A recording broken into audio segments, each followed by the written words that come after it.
Est-ce que tu t'es déjà demandé pourquoi certaines personnes ont l'air d'avoir une énergie naturelle? Un teint clair, un ventre qui tourne bien et qui vieillissent mieux que les autres, sans forcément faire grand chose d'extraordinaire. La réponse, la plupart du temps, elle est dans l'assiette. On parle beaucoup de calories, de régime, mais ce dont on parle moins, c'est la qualité des aliments qui sont dans ton assiette. Et notamment son impact sur ton inflammation, tes hormones, ton microbiote et tes cellules. Et c'est là que ça devient vraiment intéressant. Aujourd'hui, je te présente 7 aliments. Et pour chacun, je t'explique à chaque fois le mécanisme qui se cache derrière. Pas de suppléments miracles, de la biologie concrète. Parce que les infos que tu comprends, c'est des infos que tu vas mieux appliquer par la suite. Je suis Hugo, je suis étudiant en médecine et ce dont je vais te parler aujourd'hui, c'est ce qu'on apprend à la fac mais dont on ne te parle jamais. Ok, on va commencer par parler d'un aliment qu'on a diabolisé pendant 30 ans. Je parle en effet de l'œuf entier. Et pourquoi est-ce qu'il est aussi intéressant au niveau de la santé globale? C'est parce qu'en fait, c'est l'une des sources alimentaires les plus complètes qui existent. Protéines, vitamine B, vitamine D, zinc, sélénium et notamment de la choline. La choline, c'est un nutriment que beaucoup de gens ne connaissent pas mais pourtant qui est essentiel. En effet, elle joue un rôle dans le fonctionnement de ton foie, dans la fabrication de la membrane de tes cellules et dans la synthèse de l'acétylcholine. C'est un neurotransmetteur qui est impliqué dans la mémoire, la concentration et la qualité de ton sommeil. Or, les études montrent que la majorité de la population ne couvre pas bien leurs besoins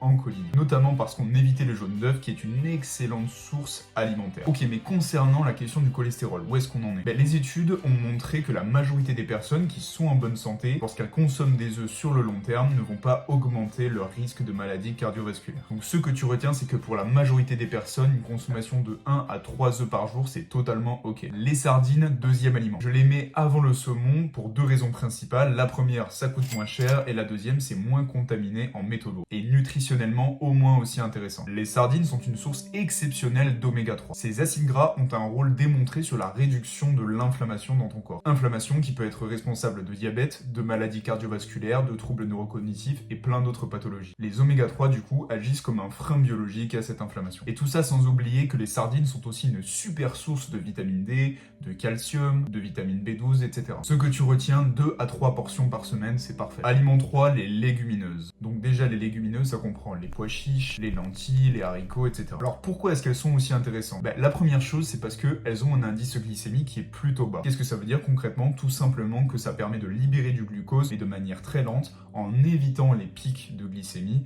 et donc ça permet de limiter la sécrétion de l'insuline. Si on diminue la sécrétion de l'insuline, on diminue la résistance à l'insuline, et donc on diminue le risque de développer un diabète de type 2. En plus de ça, elles contiennent des fibres, donc permettent de nourrir le microbiote, ce qui module la barrière intestinale et diminue l'inflammation systémique. Ce que tu retiens, 3 à 4 portions de légumineuses par semaine. Quatrième aliment, les baies. Donc là, je te parle de myrtilles, de framboises, de mûres, etc. Ce qui est remarquable chez eux d'un point de vue biologique, c'est leur concentration en polyphénol. Parce qu'en fait, ils permettent de neutraliser les radicaux libres qui sont des petits éléments qui, encore une fois, augmentent l'inflammation dans le corps. Notamment par un mécanisme qu'on appelle le stress oxydatif. Et leur index glycémique est plutôt bas, malgré leur goût sucré. Ce qui fait que ce sont des aliments que tu peux manger en quantité importante sans avoir un impact glycémique élevé. Ce que tu retiens, une poignée par jour, tu peux aussi les prendre en surgelé. Cinquième aliment, les légumes verts foncés. Donc là, je te parle d'épinards, de brocolis, de bled, etc. Ces légumes font partie des aliments qui sont les plus riches en vitamines, etc.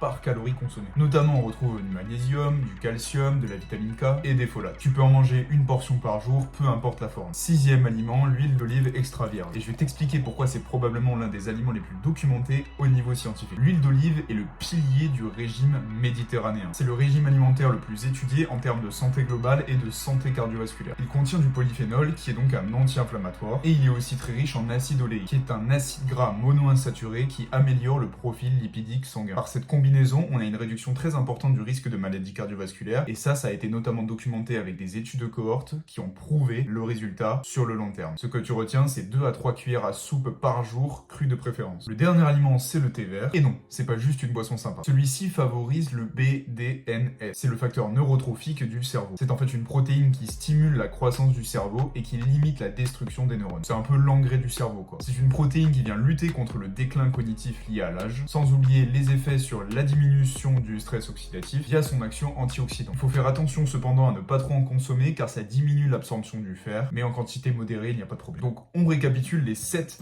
aliments. 1. les œufs entiers, les sardines, 3 les légumineuses, 4 les baies, 5 les légumes verts foncés, donc je te rappelle épinards, brocolis, etc. 6 l'huile d'olive extra vierge et 7 le thé vert. Mais ce que j'aimerais que tu retiennes, c'est que aucun de ces aliments n'est vraiment miracle. L'important c'est d'avoir une alimentation qui est bien équilibrée, bien coordonnée entre tous les aliments que tu manges. Voilà, n'hésite pas à me dire si j'ai oublié certains aliments, sinon sur ce, à la prochaine.